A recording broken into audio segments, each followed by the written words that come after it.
Bienvenidos y bienvenidas a una edición más de Temas y Debates. Les saluda Ricardo Sosa. Buenas noches. Si usted cena, si usted está compartiendo con su familia, en esta oportunidad el tema, la candidatura de don Carlos Ruiz por el partido FMLN a la Diputación por el Departamento de San Salvador, a quien le damos la más cordial bienvenida. Don Carlos, buenas noches, bienvenido. Muy buenas noches, Ricardo. Un saludo a usted, a todo el personal que nos auxilia, lo mismo que al pueblo salvadoreño que nos permite entrar a la intimidad de sus hogares en este martes 9 de febrero. Don Carlos, ¿cómo va el FMLN? Estamos prácticamente a 19 días de las elecciones del 28 de febrero del 2021, pero también hay que considerar el silencio electoral. Prácticamente les vienen quedando ya 16 días efectivos para poder terminar su campaña, visitar territorios, hacer todos sus movimientos en redes sociales. ¿Cómo ha ido el desempeño del FMLN? Yo creo que el FMLN ha tenido un proceso en unas circunstancias bastante complejas por lo siguiente, porque nos hemos visto en la circunstancia que la población en el periodo electoral reciente anterior nos retiró la confianza, y hay que decirlo sin temores. ¿Por qué? Porque cometimos errores, y errores de fondo, ¿verdad? Errores de fondo, porque la gente no nos quería ver como administradores del sistema, nos quería ver como transformadores del sistema. Y hubo un momento en que renunciamos a eso. Y entonces el costo es este. Pero, ¿cuál es la situación actual? Mire, hay que decir que las cosas van cambiando. Nosotros no podemos venir aquí y decir, mire, no, todo es negativo. No es cierto. No es cierto. ¿Por qué? Basta y sobra cómo usted aborda y plantea la situación actual del país. Por ejemplo, aquellos que se han querido presentar como demócratas y, ¿cómo se llama?, pero con afanes dictatoriales, inmediatamente quedan al descubierto. ¿A qué me refiero? Me refiero, por ejemplo, en los últimos tiempos van dejando claritas las aguas.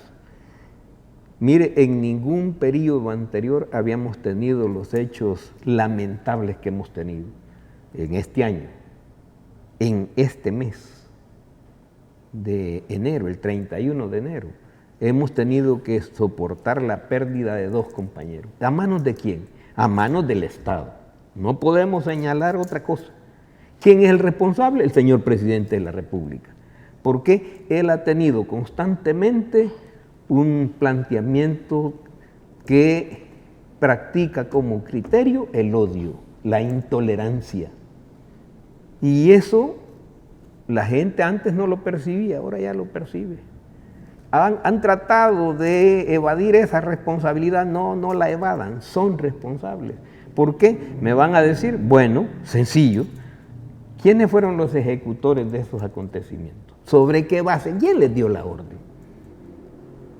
Estas cosas son profundamente claras. Desde esos momentitos hay que decir que ahora la gente despacio está comprendiendo frente a qué estamos. Que dicho sea de paso, nosotros queremos decir, le endosamos la responsabilidad al presidente por toda la conducta que ha traído virulenta en contra del frente. Y en esa dirección, ¿quiénes fueron los ejecutores? Fueron policías, si usted quiere, PPIs, pero pertenecientes a la Policía Nacional Civil. Y personas vinculadas a estructuras de seguridad, es decir, empresas de seguridad vinculadas al ministerio. Entonces, no hay lugar a dudas. Esta gente, independientemente de las circunstancias, fueron y atacaron a mansalva a una a un vehículo que venía de participar en una caravana y donde la actividad, y era actividad municipal absolutamente pacífica, ya iban para su casa, cuando fueron objeto de ese ataque a través de sicarios que se encargaron de disparar incluso contra mujeres, hombres y niños, hombres adultos mayores. Bueno, los fallecidos, los dos son personas adultas mayores. Los dos son excombatientes. Entonces no hay lugar para que aquí hoy venga el señor presidente, incluso que has tenido que estar virando de 4 posiciones fueron cambiadas. Primero dijo que era un autoatentado. Mire, esa es una vulgaridad fascista. Esa es una vulgaridad fascista, es decir, cometen el hecho y quieren culpar a otro. Pero luego ya no era eso. Entonces no, que había habido respuesta imaginémonos que hubiera habido respuesta, y si hubiera habido respuesta y no era legítima defensa.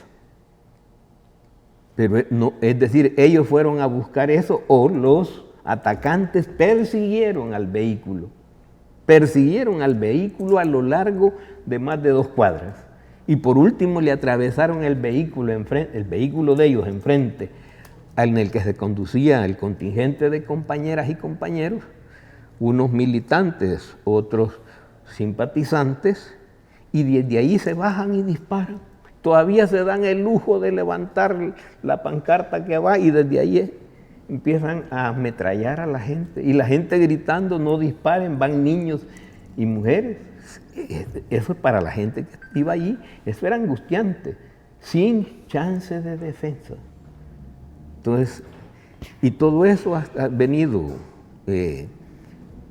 desarrollándose fruto de la conducta permanente, el estímulo al odio, el estímulo a la intolerancia, el estímulo a la crispación política. Y basta y sobra con que usted mire la campaña política que están desarrollando.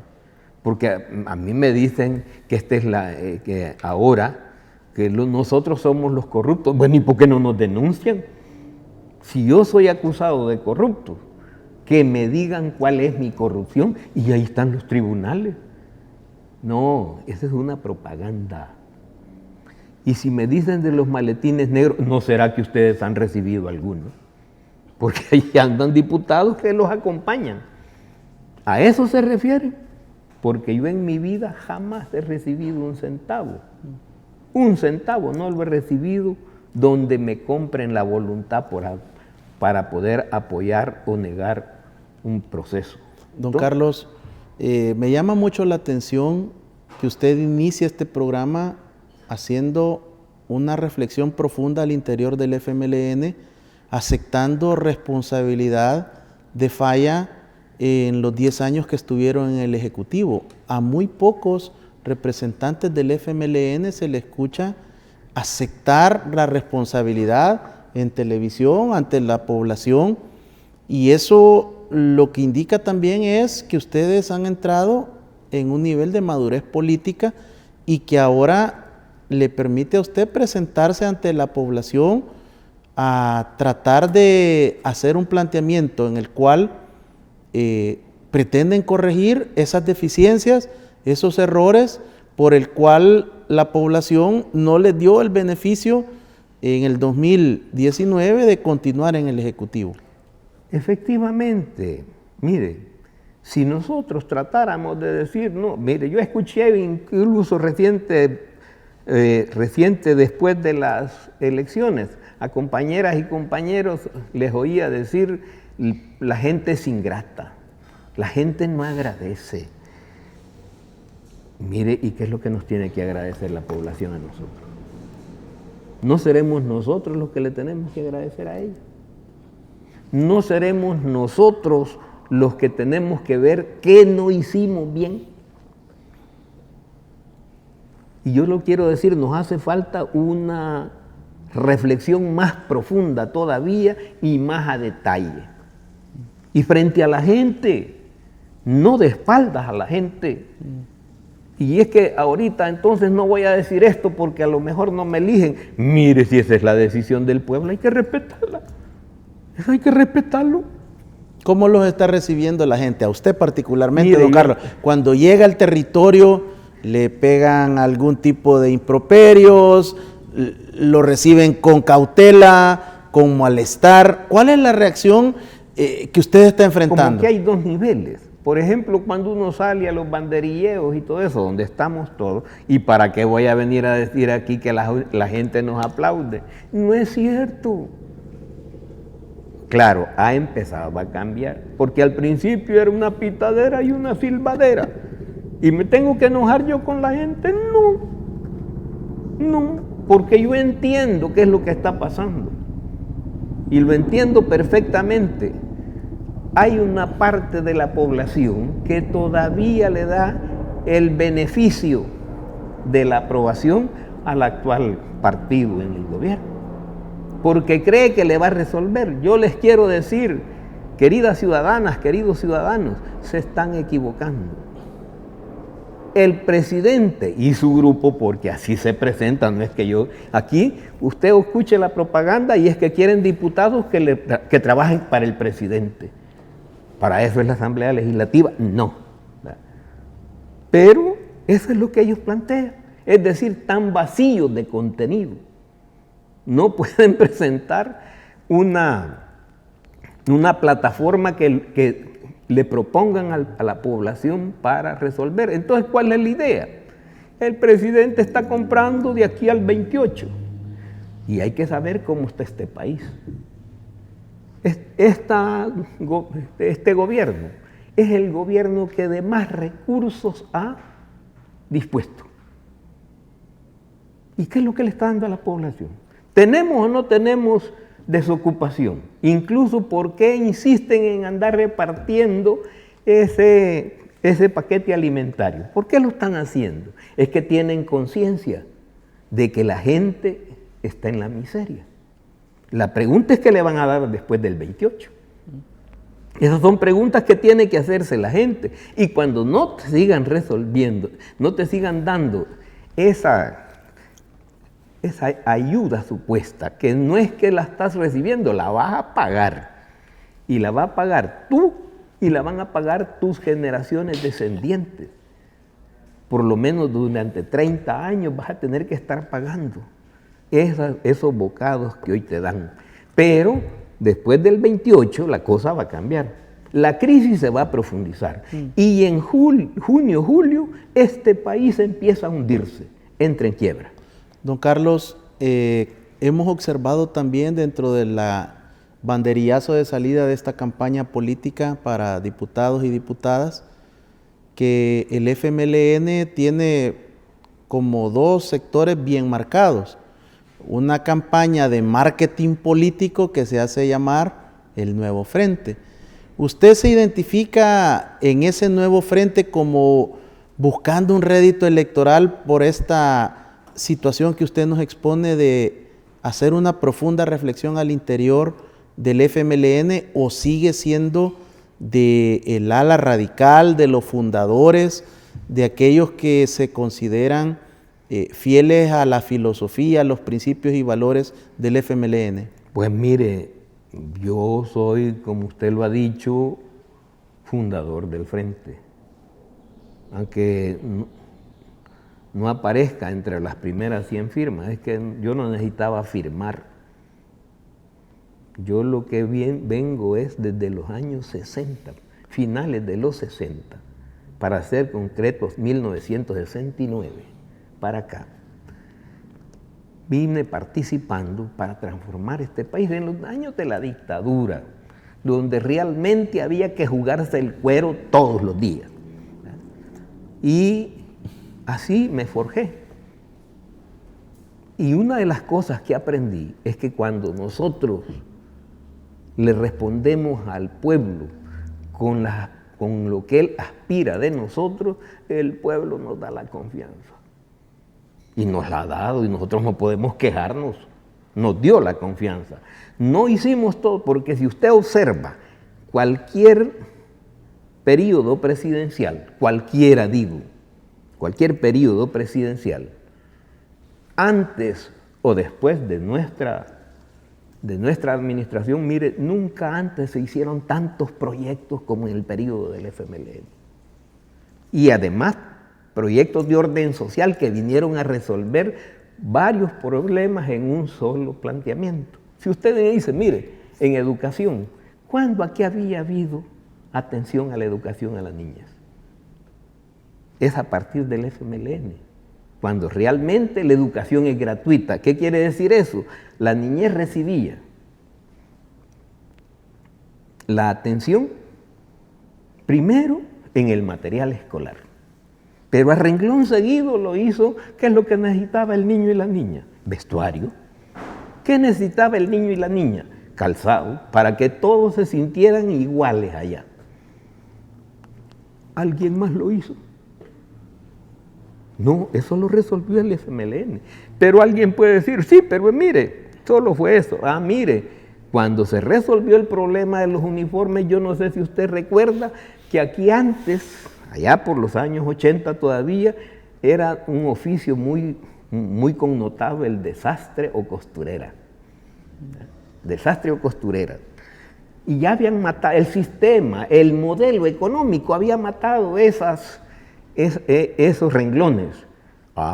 Pero empezaron a aparecer de nuevo las costureras y los sastres, y la riqueza empezó a distribuirse de otro modo. No solo es que los niños recibían el uniforme, no, es que se los hacían en sus propias comunidades. ¿Y después de eso qué? Después de eso viene, lo mismo el calzado. ¿Habían o no habían zapateros? ¿Hay o no hay zapateros aquí? Sí, lo que pasa es que han sido relegados y aparecieron de nuevo. Se estimuló la producción de la zapatería artesanal, que le sirvió mucho a la comunidad, porque esa era una manera de crear fuentes de trabajo. Pero hoy en este momentito, ¿cómo está el agro del país? ¿Cómo están los ganaderos? ¿Cómo están los cafeteros? Pero ¿cómo estuvieron en esos días? Es decir, cuando por primera vez en la historia de este país, la niñez empezó a consumir leche producida en el país. ¿Y cuál era la circunstancia? Mire, los ganaderos, cuando venía enero, sentían un gran alivio. ¿Por qué? Porque ya tenían, el Estado se encargaba de adquirirles su producción lechera. ¿Lo han hecho ahora? No, ya están comprando leche en el exterior. Pero don Carlos, usted habla de parte de los beneficios que se desarrollan en los gobiernos del FMLN. ¿Por qué si eso estimuló tanto la producción de estos micro y pequeños empresarios, y los pymes se supone que son el 96% de la economía del país? ¿Por qué no le dieron el respaldo al FMLN en el 2019? Es que eso tiene que ver con lo que nos hizo falta. Resulta que hacíamos eso, pero actuando dentro del sistema. Chafik lo dijo bien claro.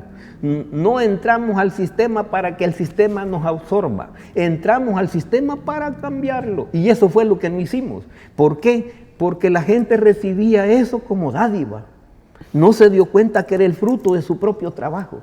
Y eso, ¿quién tiene la responsabilidad? Lo tenemos nosotros.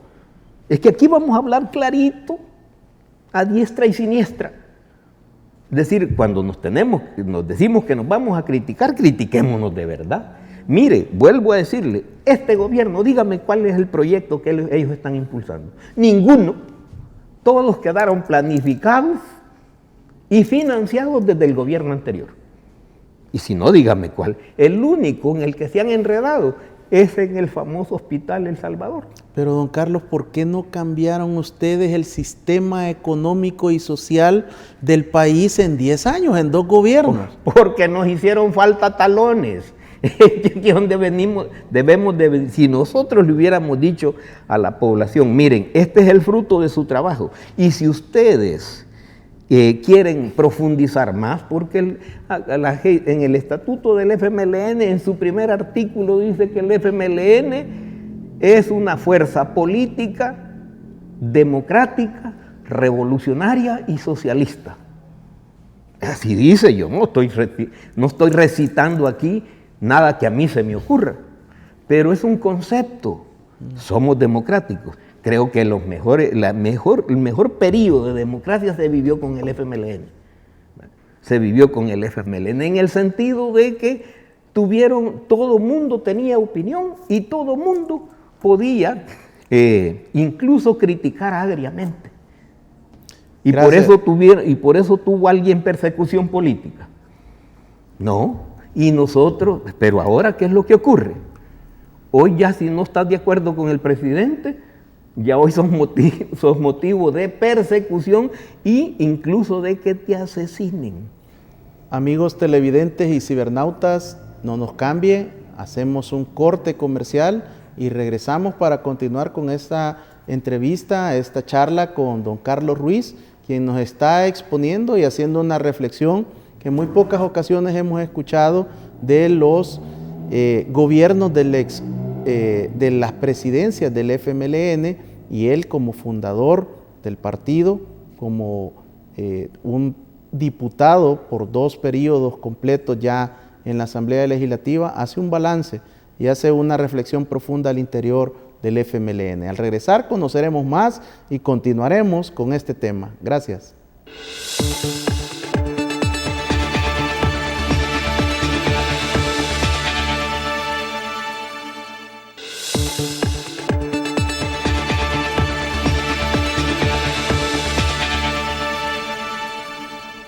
Muchas gracias por continuar en nuestra sintonía. En esta oportunidad, el diputado Carlos Ruiz, quien busca la reelección por el partido FMLN. Don Carlos, el FMLN, su cúpula, su dirigencia, los diputados, las diputadas, los miembros fundadores, no quisieron cambiar el sistema económico y social, o otros hablan de que les gustó el sistema y se incorporaron a esa vida. ¿Cuál es su apreciación? Mire, mi apreciación es la segunda. Es más, abrazamos la reforma en vez de la revolución. Y hay que decirlo, perdonen, así son las cosas, pero aquí no podemos estar hablando solo del interior del FMLN, yo lo dejo planteado ahí, porque creo que el debate de fondo debe ser después del proceso electoral, porque nosotros no funcionamos solo para las elecciones, esa es la diferencia. Nosotros funcionamos antes, durante y después, y tenemos proyección, y tenemos que prepararnos para cómo vamos a avanzar posteriormente después de las elecciones, independientemente del resultado.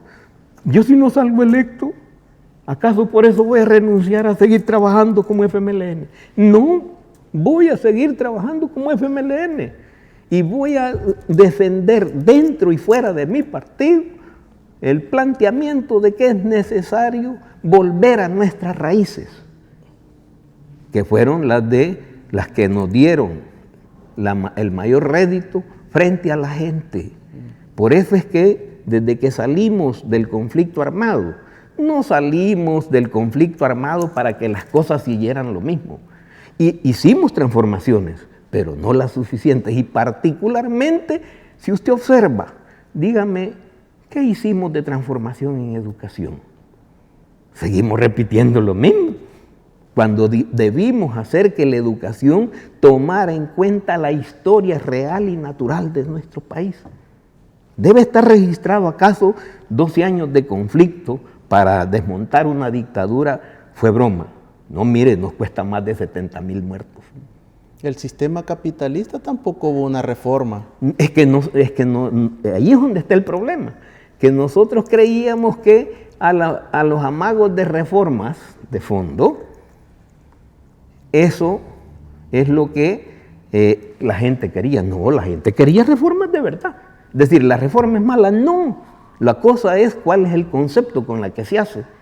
Pero en ese sentido, ahora en este momento, nosotros le decimos a nuestra población,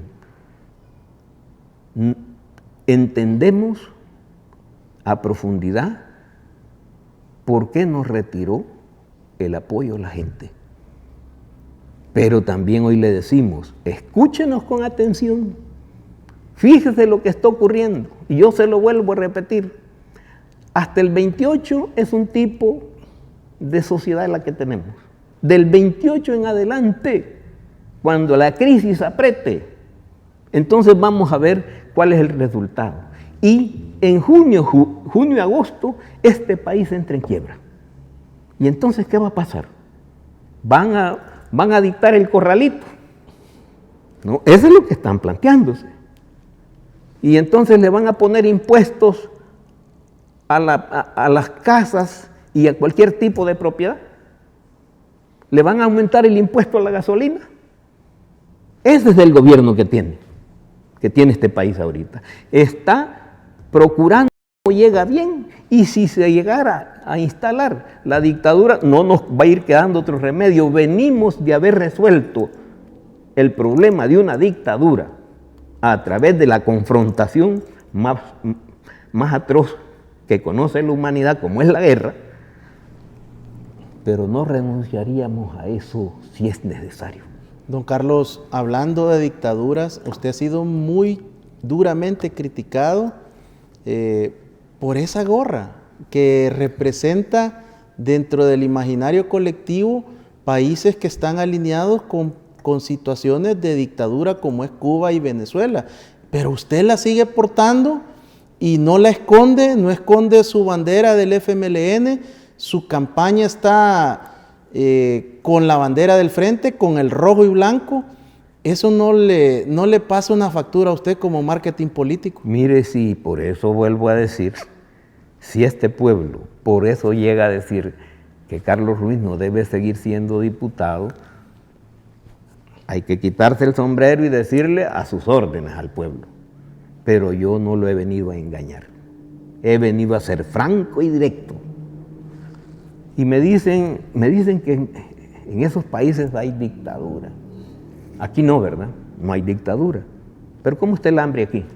¿Por qué andan regalando bolsitas con comida? O cajas que llevan, que es más, llevan una caja que le ponen el precio de $50 y no llega ni a 30. Y eso es democracia. No, la democracia tiene que ver con que el conjunto de la sociedad defina el camino por donde transitar. Por eso es que yo dije hace un rato, el socialismo no lo vamos a construir cuando nosotros querramos, sino cuando el pueblo lo entienda y el pueblo lo abrace. Es decir, no es una cuestión voluntarista que yo voy a decir que ya estábamos construyendo el socialismo como lo hicimos anteriormente. Perdónenme, no es cierto. Y entonces fallaron ustedes organizando a la sociedad, porque una cosa es que les den el apoyo masivamente en las votaciones para el expresidente Funes y el expresidente Sánchez Serén, pero ¿realmente estaba organizada esta sociedad para esas transformaciones? Ese es el delito nuestro, no lo hicimos. No lo hicimos. ¿A qué me refiero? Si yo estoy hablando con los habitantes de la ciudad que tienen problemas distintos al campo, tengo que trabajar con los problemas de la ciudad. Mire, solo le voy a citar un ejemplo. ¿Cuántas veces la gente decía, miren, nos están cobrando los recibos del agua, pero el agua no llega? ¿Y le pusimos atención a eso? No, no le pusimos atención. Es más, creíamos que con hacernos los sordos con eso era suficiente. Ahí está el costo. Pero bueno, eso ya pasó. Eso ya pasó. La pregunta es cómo yo he sido, así como estoy hoy, planteándola, así he sido antes. Probablemente eso hasta dentro de el FMLN haya quienes les parece que no debe ser así. Pues si tienen derecho. Si la gente no está obligada a pensar como yo pienso, ni siquiera en el FMLN. ¿Le ha traído problemas este tipo de señalamientos al interior del partido? Fíjese que no. ¿En qué sentido? Porque yo enfrento. Mi problema es que yo no puedo guardar silencio cuando hay que hablar. Y enfrento. Y eso me permite a mí decir con claridad en qué estoy de acuerdo y en qué no estoy de acuerdo. Entonces hoy decimos, ¿puede estar de acuerdo con la situación que el país tiene? Bueno, mire, por eso le decía, ¿cuál es el proyecto que este gobierno, que ya va a cumplir 2 años, ha impulsado realmente? El que ha impulsado es el único, es el Hospital El Salvador, que dicho sea de paso, es una charlatanería, porque no es que han construido un hospital, han ido a remodelar un pabellón de la Feria Internacional, ¿verdad? Y allí se supone que eso debería ser cambiado. ¿Cómo está la construcción de la otra parte? Cuando ofrecieron que a medio año del año pasado debería estar construido. ¿Y lo hicieron? No, eso se llama incompetencia, eso se llama incapacidad. Don Carlos, usted como fundador del FMLN, como parte de la dirigencia, ¿qué opinión le merece los señalamientos de que algunos de sus más emblemáticos líderes están ahora señalados de actos de corrupción, de enriquecimiento ilícito, y que el buen vivir solo fue para un grupo muy reducido de exfuncionarios? Para terminar de hacer ese análisis interno al partido, lo que se esperaría es un rechazo categórico como partido de manera institucional, pero no se ha visto, al menos en el debate público. Es que yo creo que más que debatir, hay que probar. Mire, le voy a decir un ejemplo. Sigfrido Reyes ha sido señalado. Incluso hubieron capturas y dijeron que era una red, incluso hablando hasta de la Corte de Cuentas de la República. ¿Cuántos detenidos están? ¿Cuántos detenidos están? Ni uno, porque todo lo que dijeron era un montaje. Porque si tuvieran tenido, francamente, por dónde hundir el puñal, lo hubieran hecho. Pero es un montaje. ¿Usted me quiere decir entonces, y a los televidentes, que las capturas que se vieron esa noche luego no pasaron a instrucción formal con detención provisional? No, ninguna. Ninguna. ¿Y por qué? ¿Por qué no pasaron a eso? No pasaron a eso porque todo era sobre la base de un montaje. Primero, la propia Corte Suprema había extendido ya, por primera vez, había sacado la conclusión que no había lugar. Pero dentro de la Corte había quienes dijeron, fíjese, pero que se repita. ¿Cómo que se repita? No, aquí aclaren eso. Yo no, por eso digo, ahora, si a alguien se le acusa y se prueba, pero no en un afán propagandístico, sino que se sustenta y se dice, bueno, aquí está, esta es la prueba. Y ahí, ¿quién va a retorcer? ¿Quién va a retosar ahí? Él manifestó, el expresidente de la Asamblea Legislativa, Sigfrido Reyes, dijo que a él le gustaba el ahorro y que tenía el hábito del ahorro, que por lo tanto no era un enriquecimiento ilícito, sino que era lícito porque él había ahorrado durante sus años como diputado. ¿Es congruente eso, don Carlos, atendiendo a la transparencia que usted está demostrando esta noche ante los televidentes? Por eso digo, el caso era concreto y ¿cómo se llama? Era concreto y pudo haberse profundizado, pero no se hizo, hombre. ¿Y entonces qué es lo que ocurre? Claro, incluso a mí me han dicho, no sé si ha conocido usted públicamente, se me ha acusado de que yo soy lavador de dinero. Y si soy acusado de lavador de dinero, ¿por qué no me han llevado al sistema judicial? Pero ahí se está trabajando para destruir ¿qué? Para destruir mi imagen. Yo tengo la suerte de que lo que a mí me paga el pueblo por la función que cumplo, lo utilizo para sostener la vida de mi grupo familiar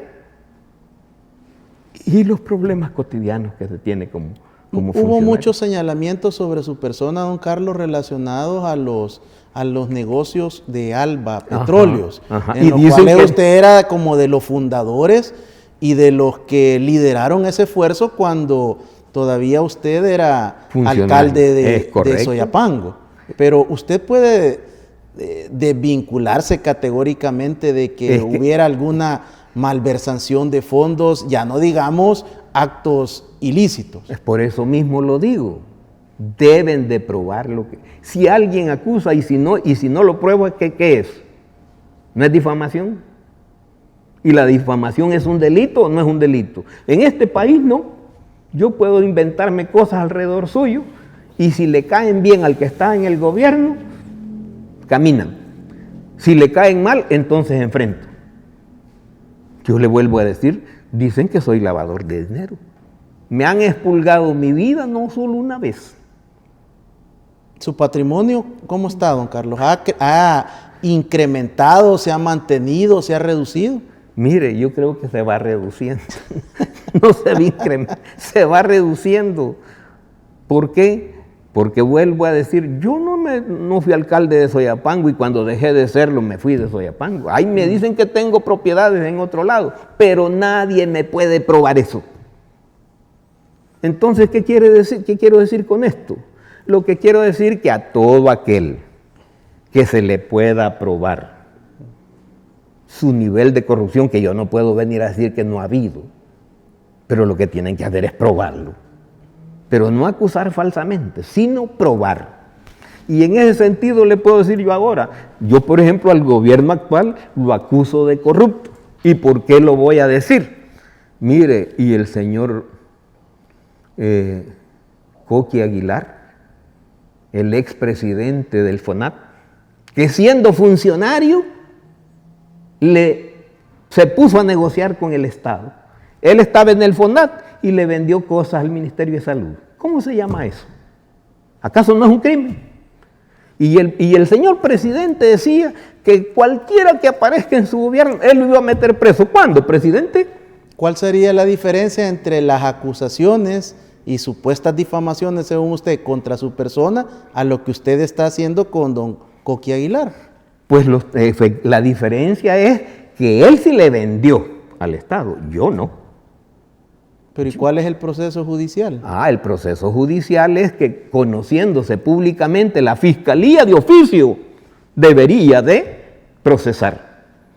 Porque ese es el deber el órgano que por excelencia tiene el monopolio sobre la investigación, no es ni la Asamblea Legislativa, no es ni siquiera la Corte Suprema de Justicia, no es el Ejecutivo a través de la Policía, que es un órgano auxiliar, sino que es a través de la Fiscalía General de la República. Y no me pueden decir que no sé, eso está escrito en los diarios. Yo no me lo estoy inventando. Interesante segmento con don Carlos Ruiz, haciendo una profunda reflexión sobre lo que él considera aquellos aspectos que el FMLN no pudo conducir, no pudo corregir y no pudo implementar en sus 2 años al frente del Ejecutivo. Al regresar, conoceremos cuáles son esas propuestas legislativas de don Carlos Ruiz para continuar y ser merecedor de su voto, si usted así lo decide, el próximo 28 de febrero del 2021. Regresamos.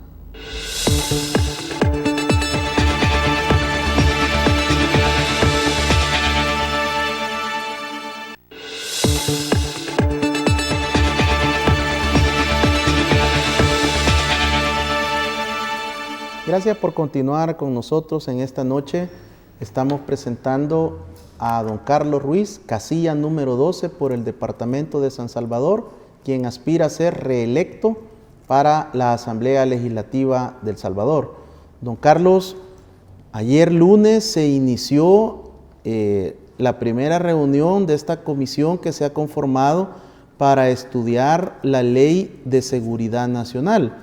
Usted tradicionalmente en estas 2 legislaturas ha estado muy identificado con los temas de seguridad, de prevención de la violencia, como parte y miembro activo de la Comisión de Combate a la Narcoactividad y Seguridad Pública y por otra parte la Comisión de Defensa. ¿qué resultados se obtuvieron de esta reunión de trabajo ayer en una ley que, por cierto, se genera mucha polémica al decir que el FMLN siempre se ha opuesto a los conceptos de seguridad nacional?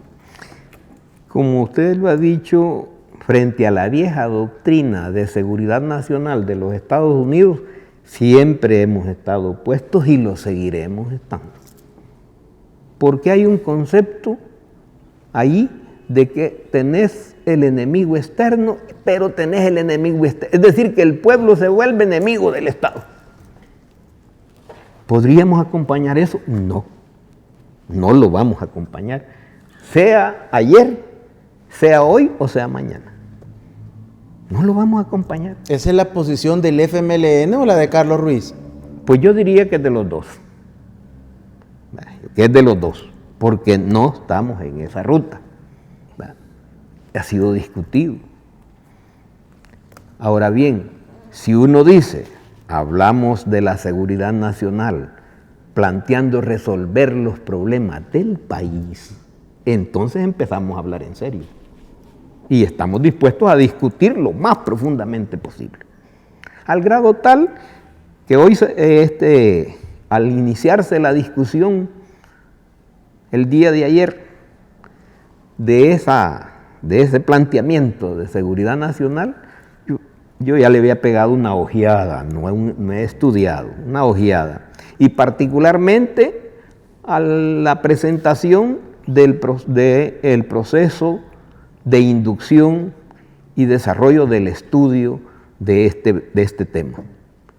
Y lo primero que vi, que ahí está incluido, se dice los distintos sectores, que son la dinámica del país.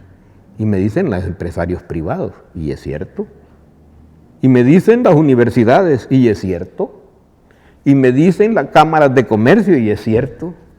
Y vine y les dije, miren, y todo esto existe sin trabajadores. Entonces se puede. ¿Dónde está aquí? ¿Cómo va a ser consultados los verdaderos productores de la riqueza nacional? En esta empresa se podría trabajar sin los jóvenes que están aquí, como camarógrafos, como de todo el personal de auxilio. Se podría trabajar sin usted. ¿Y qué se me hace que no? Pero usted es un trabajador. Y es malo que existan los propietarios del canal. No, es que lo que pasa es que hay que conjugarlos. Y es allí donde está la magia. Don Carlos, pero este anteproyecto de ley yo sí lo he estudiado y lo he revisado, pero hay una ausencia total de la participación ciudadana. Y no puede existir seguridad nacional sin la participación ciudadana. Sin eso. Y es ahí donde está, ese va a ser el fondo de la discusión. Es decir, basta con que se les escuche nomás. No, vamos a ver cómo la gente asume lo que ahí se plantea. ¿Y quién es la gente? ¿Y son gente los empresarios? Claro que sí. ¿Y son gente los académicos? Claro que sí.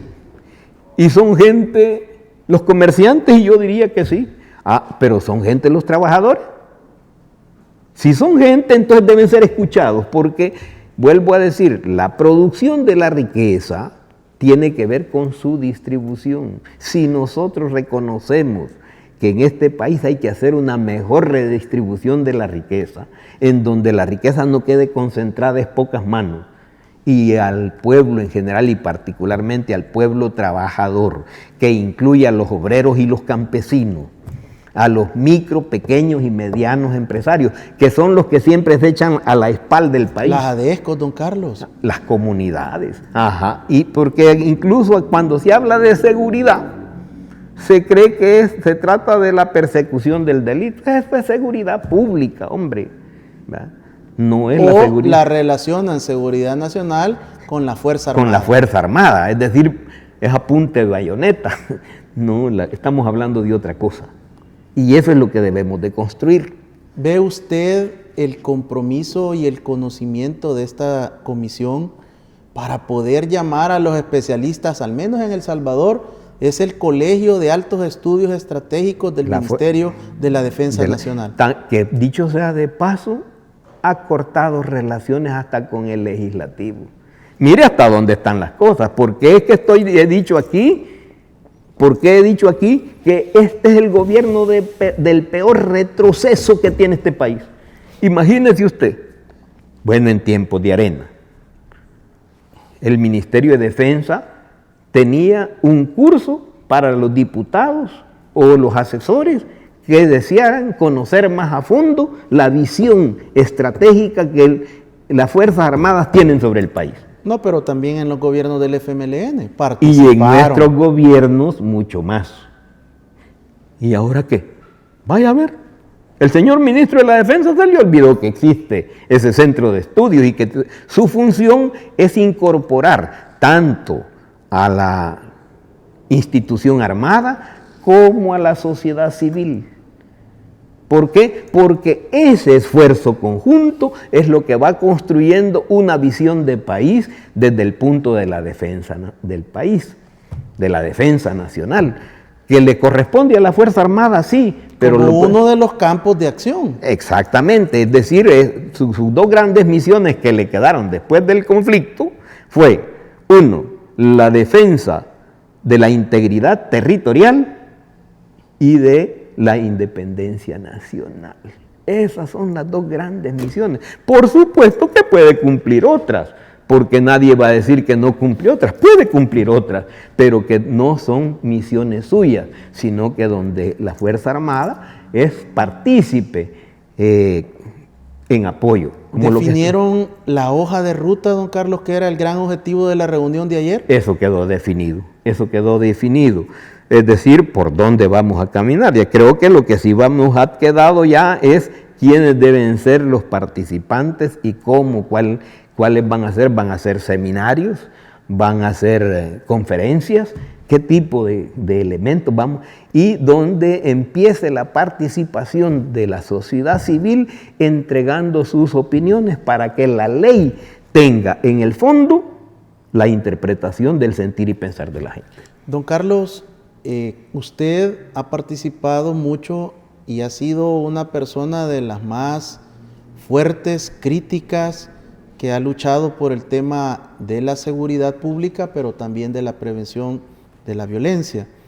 En esa dirección, ¿cuáles son esas propuestas o esos ejes de trabajo que usted le plantea esta noche a la población y a los cibernautas para que lo consideren a usted el próximo 28 de febrero del 2021? Pero no, yo veo candidatos que exponen hasta 10, 12, 15 propuestas que son prácticamente incumplibles por la dinámica del proceso de formación de ley que se desconoce, que lo tendrán que enfrentar al llegar a la Asamblea Legislativa.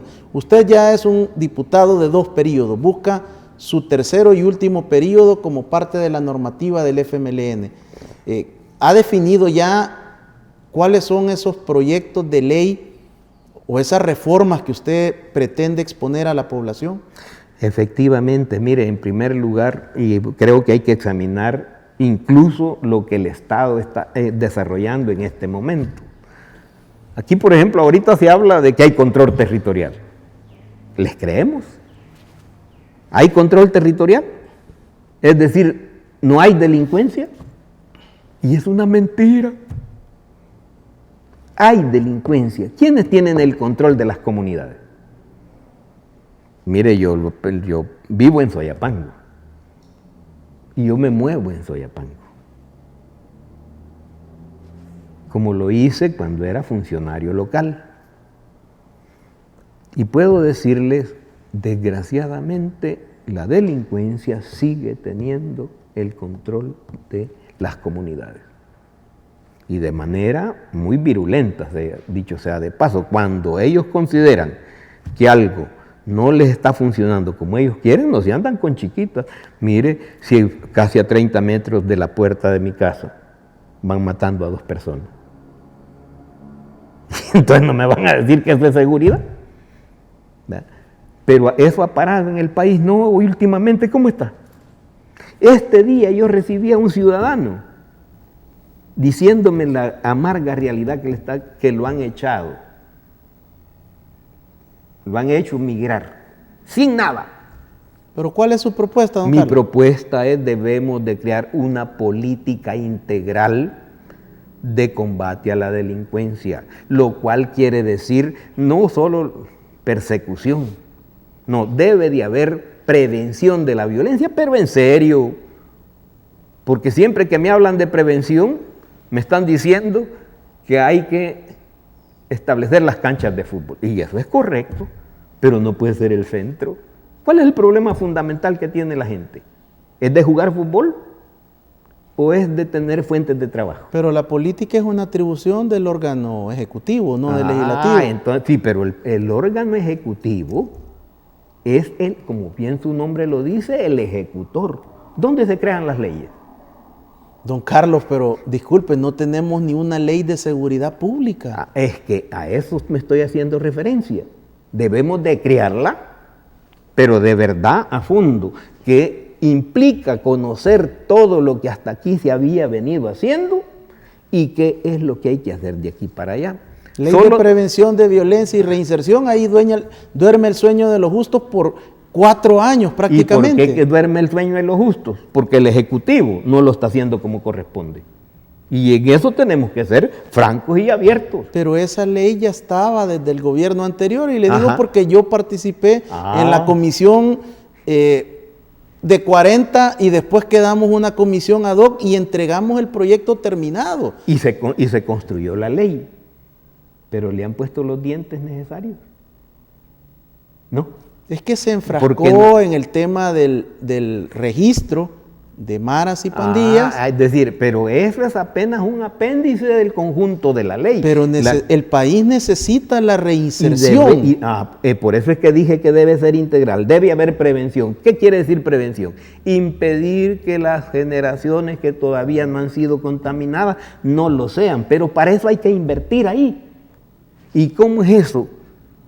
Mire, y los jóvenes hoy tienen garantizado su puesto de trabajo. Y los jóvenes tienen garantizado el poder transitar tranquilamente en las calles. ¿No es cierto? Vaya un joven a meterse a una colonia donde no es la misma clica la que está funcionando, a ver si es cierto que sale. Esos son los problemas. Entonces, si no resolvemos esos problemas, y entonces prevenir significa que al que necesita una fuente de trabajo que lo tenga, pero no una fuente de trabajo que le alimenta nomás en la angustia del hambre, sino que también le reconoce ese esfuerzo que hace. Y además que le genere también esos espacios sociales donde que es correcto que hayan canchas de fútbol y de todo tipo de deportes, pero debe resolver lo central, que es la productividad del país.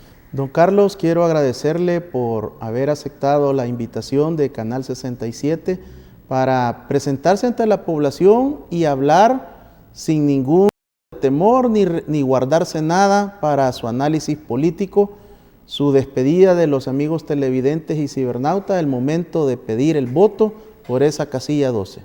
Muchas gracias, Ricardo, por la oportunidad que me han dado de estar en este canal.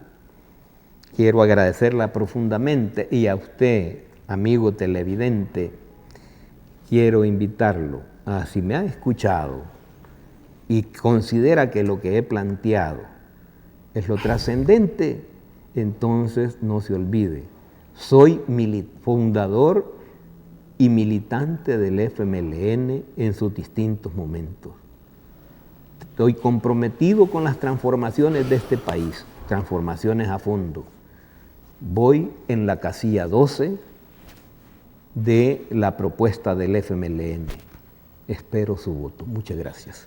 Así las palabras de don Carlos Ruiz, candidato a la reelección por el departamento de San Salvador por el FMLN. ¿Sabía usted que el segmento de los jóvenes entre los 11 y los 29 años tienen la segunda causa de muerte como el suicidio? ¿Qué puede hacer usted, padre de familia que nos sintoniza?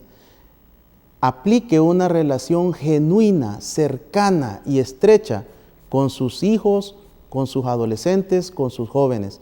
No los abandone, no ignore ninguna amenaza verbal o escrita de querer atentar contra su vida. Abrace la vida, Dios le bendiga.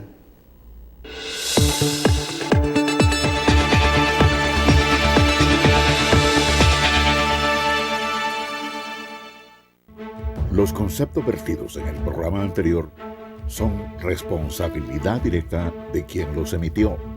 En ningún momento representan la línea editorial de esta estación televisora.